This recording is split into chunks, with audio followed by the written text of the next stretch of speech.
Yes, France, clear. Right. Thank you, Joe. So moving on from this is a progression po of the presentation ni Sir Erwin on the National Climate Change Action Plan, as well as yung ating Republic Act 9729 as amended, or Climate Change Act of 2009. And then this is also a progression of the previous slide, which discussed po yung ating um, climate change issues. So not just yung ating adaptation, mitigation, but also yung ating means of implementation such as yung finance, capacity building, and technology, and also yung ating issues dealing with yung ating um, reporting and tracking.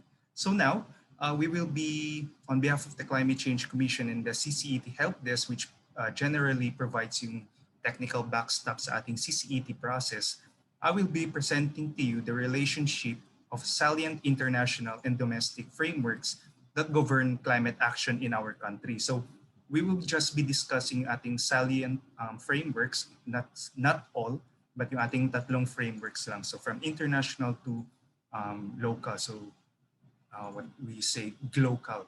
So just to note, this presentation may also be used to serve as your somewhat a cheat sheet in case your agency has not yet identified yung mga respective climate change programs, activities, and projects natin. Yan. So, first, we will be talking about yung ating Sustainable Development Goals. So, briefly na-discuss po siya kanina. So, ito po yung ating progression of the Millennium Development Goals.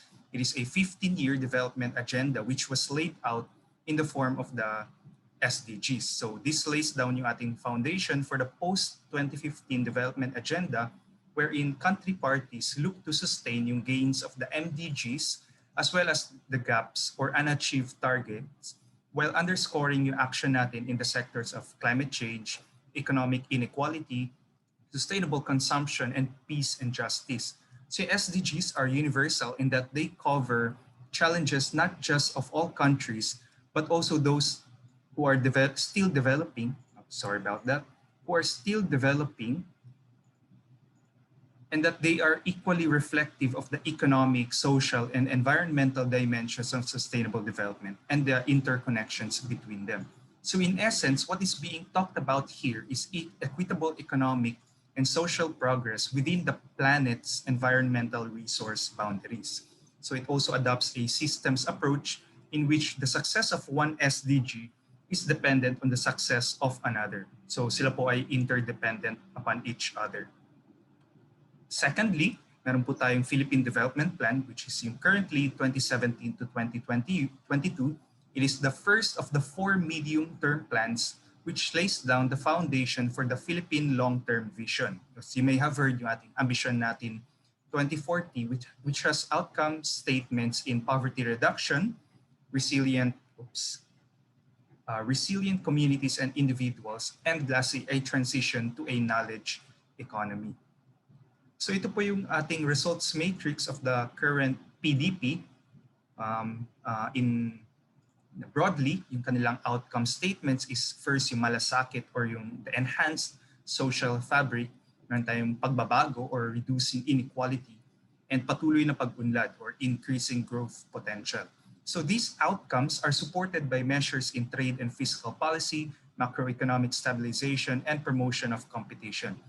Fundamental to all of this at the bottom are peace and security, infrastructure and development, safe and resilient communities, ecological integrity, and a healthy environment. So from that one, sorry, my slides keep transitioning to the next one. Essentially, yung nakikita po natin sa bottom are those that contribute to climate resilience, or those that contribute to the achievement of adaptation and mitigation of greenhouse gas emissions. So broadly, improving human well-being requires a long-term perspective and sustained efforts in social, economic, and institutional processes.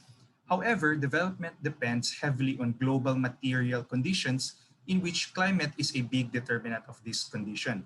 So knowing that climate change impacts every aspect of development, it is imperative that in the long haul, projected changes in surface and sea surface temperature, as well as changes in the patterns of precipitation and their impacts to human and natural systems are taken into account in visioning and laying down the foundation for the long-term vision.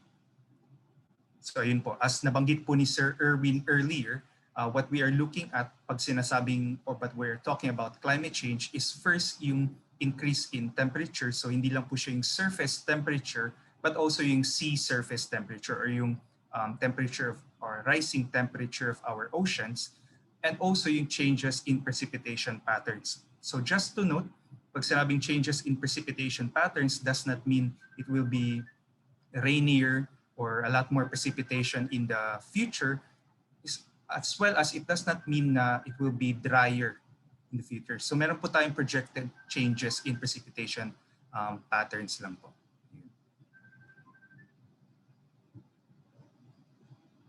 To address the issue of climate change, yung ating NEDA, or yung ating Economic Development Authority, took on the precedence of mainstreaming climate change and disaster risk reduction measures in 10 out of 22 chapters sa ating PDP. So let us broadly discuss these chapters in the perspective of CCDRR mainstreaming. Yeah. So first, we are looking at Chapter 5, which looks to build responsive and transparent public service delivery mechanisms by strengthening institutions and developing adaptive capacity to anticipate the risk from disaster and climate change. Yeah. The other one, yung Chapter 8 natin, looks to address yung existing challenges, for example, limited access to credit and insurance, inadequacy in infrastructure and technology adoption, those matters po, which inhibit yung ating productivity, as well as develop measures to improve resilience from disasters and climate change. Another chapter, Chapter 9, seeks to promote yung ating low carbon growth through the development of climate smart and resilient, as well as efficient industries po. So yung tinitignan po natin doon is yung adoption of energy efficiency technologies, the implementation of ating Green Jobs, the implementation of Green Jobs Act, ating enhanced resilience of MSMEs and cooperatives. So especially now, in the time of pandemic, dumami po yung ating small-scale industries, given yung ating de-urbanization or yung moving of the population from the metro centers and back to our secondary cities as well as yung ating provinces. So lumaki po yung ating share of MSMEs in that manner.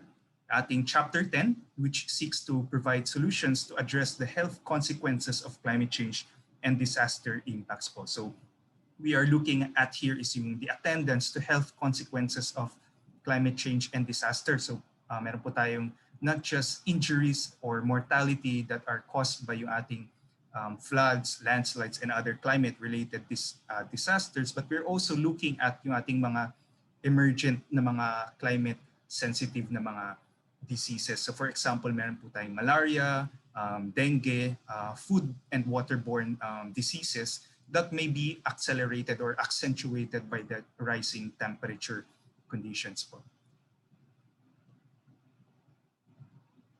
So Chapter 11, ito po siguro yung pinaka-familiar tayo when it comes to disaster. It aims to reduce yung ating vulnerability of individuals and families. So as previously mentioned sa previous na ating presentation, we're not just talking about communities but also at the level of individuals and families to deal and cope with the risks associated with disasters and climate change.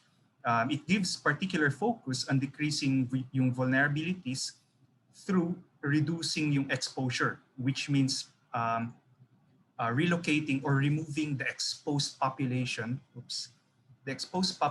from the site of the hazard and increasing yung kanilang adaptive capacity. So when we talk about adaptive capacity, increasing perhaps yung kanilang income sources, diversifying income sources, empowering them through education and knowledge dissemination. Also, another chapter is yung ating Chapter 12. It aims to support yung communities, marginalized sectors, local governments, and as well as the private sector in building safe and secure communities that will allow more families to enjoy a strongly rooted, comfortable, and secure lives po. So what we are looking here is yung compliance po sa ating physical infrastructure, particularly sa human and housing settlements na ma-mainstream yung DRR and climate change considerations in sa kanilang plano or yung ating land use blueprint. Of course, yung ating Chapter 14, which looks to promote and accelerate technology adoption and innovation. So particularly on climate change and disaster risk reduction, which will eventually contribute to the overall effort in improving resilience po. So yung tinitignan natin dito is yung capabilities to maximize the use of core and emerging technologies, as well as the establishment and promotion of innovation hubs on climate and disaster. So meron na po tayong currently sa nasa Clark and a disaster risk reduction center doon. Meron din po tayo sa Bicol. Of course, it is the foremost exemplar for DRR. And lastly, intensification of international cooperation sa ating science and technology innovation, such as in resiliency and preparedness matters. And of course, lastly is yung ating Chapter 15, which looks to achieve a more responsible, strategic and supportive fiscal sector, a resilient and inclusive monetary and financial sector, and a strategic external trade policy. So tinitingnan po natin dito when we talk about that is yung encouragement and support to innovation in export-oriented industries through investments, including state-of-the-art climate change resilient technologies, and yung ating pag-develop and implement policies to ensure business continuity and mitigating disaster risk to business and enterprises. So this is more capitulated in our, especially this time of pandemic, the importance of yung ating tinatawag na yung ating business continuity plan po. So shall have a backstop in case disaster. So yung ating pandemic is a type of disaster in which it is induced by a naturally occurring hazard po. So it surely helps po yung ating economic and social outcomes, the continuity of achieving economic and social outcomes in the presence of yung ating business continuity plan. And of course, yung ating infrastructure sector development chapter, which seeks to promote the development of renewable energy projects, improve energy efficiency, and ensure yung resilience of key public infrastructure to further support yung country's growth and attainment. So dito yung pumapasok more likely is yung ating renewable and sustainable energy. But now we're not just talking about the transition to low carbon and clean energy. We are also looking into yung resilience of the energy infrastructure to first achieve yung ating goal of energy security. And yun, lastly is yung ating Chapter 20, which aims to, meron po tayong tatlo or apat na outcome statements dito. Number one is to strengthen the implementation of CCA and DRR across sectors, particularly at the local level, where we talk about yung ating subnational constituents in the form of city or municipal local governments through the improvement of coordinating mechanisms and existing interagency bodies to ensure complementarity of efforts. So hindi po duplicate yung ating mga efforts. Also, secondly is to ensure yung resilience of the country's infrastructure by incorporating CCDRR considerations in the design and promotion of use of existing promotion of the use of existing retrofitting guidelines. Doon po naman po yun pumapasok sa ating disaster risk reduction. Thirdly, strengthen institutional response to ating disasters. So in particular, priority is given to activities that will further improve po yung ating delivery of response, recovery, and rehabilitation efforts. And lastly is yung importance of monitoring and evaluation of the effectiveness of yung ating CC and DRR na mga actions. Ayun, so during the previous discussion, we have been acquainted with the National Climate Change Action Plan. Now let us see its coherence with the Philippine Development Agenda and eventually to the Global Development Agenda. So the manner in which we read or interpret this is yung ating NCCAP, how the NCCAP contributes to the achievement of the PDP towards the left, and then how the NCCAP contributes to the SDG towards the right. So this is due to the fact na yung ating SDGs came after the NCCAP. So ating SDGs came out 2015, yung ating NCCAP came out 2011. So the NCCAP remains to be subject for updating po. So that's how we interpret it. NCCAP to the PDP and NCCAP and how it relates to the SDGs po. So we are looking at here is the first thematic priority, yung ating food security. So titignan po natin dito is yung availability, stability, access, and affordability of food amidst yung ating climate change. So thematic priority contributes to the PDP chapters 8 and 20 and eventually sa ating SDG 2, reduced hunger. Secondly is yung ating water sufficiency, which looks into the governance restructuring of water management in the country. So broadly, contributes sa ating chapters 8, 9, and 20, and eventually sa ating SDGs 3 and 6. Right.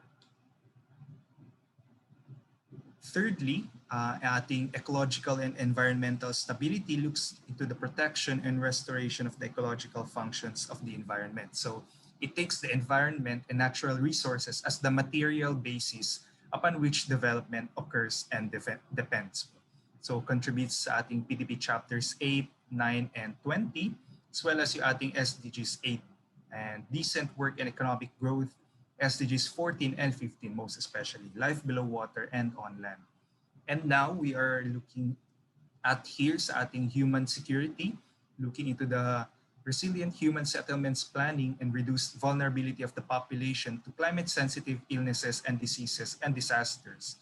So broadly, contributes sa ating 8, 9, 10, 11, 20, and chapters of the PDP, and overall contributes sa ating SDG 3, good health and well-being. Ito naman po, ito ay kind of a tricky thematic priority, yung ating climate smart industries and services, which looks into the just transition of cities and municipalities to host yung ating green industries and jobs po. So it contributes to the PDP chapters on economic opportunities across sectors, yung ating human capital development, demographic dividend, and ecological integrity. And eventually, tinitingnan na po natin sa SDGs is yung kanyang contribution to decent work and economic growth, industry innovation and infrastructure, and yung responsible consumption and production. So dito po pumapasok yung ating tinatawag na green economy or yung emerging circular economy is very emergent. And of course, yung ating sustainable energy, which is looking into energy efficiency, energy conservation, and energy generation through renewable sources. So it contributes to ating PDP chapters 8, 9, 19, and 20. And of course, sa ating SDGs on affordable and clean energies, and yung sa ating sustainable cities and communities po. And most lastly, is yung ating knowledge and capacity development is a cross-cutting theme and looks into building the capacities of men and women to act on climate smart and climate resilient measures po. So yung ating knowledge and capacity development banks on the notion that in order for us, or in order for as a prerequisite for climate action, we need to build yung knowledge and information of our stakeholders and us as well as the government to act on climate adaptation and mitigation. So this is a summary of where yung ating thematic priorities of the NCCAP action plan align and contribute to the outcomes of the Philippine Development Plan. So in summary, climate action can generally be described into two ways. So first one, climate action is anticipatory in that it prepares human systems for changes in climatic conditions. And secondly, most importantly, climate action is transformative in that it propels society to graduate from the business as usual towards inclusivity and sustainability. That is the end of my presentation. Going back to you, Joe. Thanks, Fran.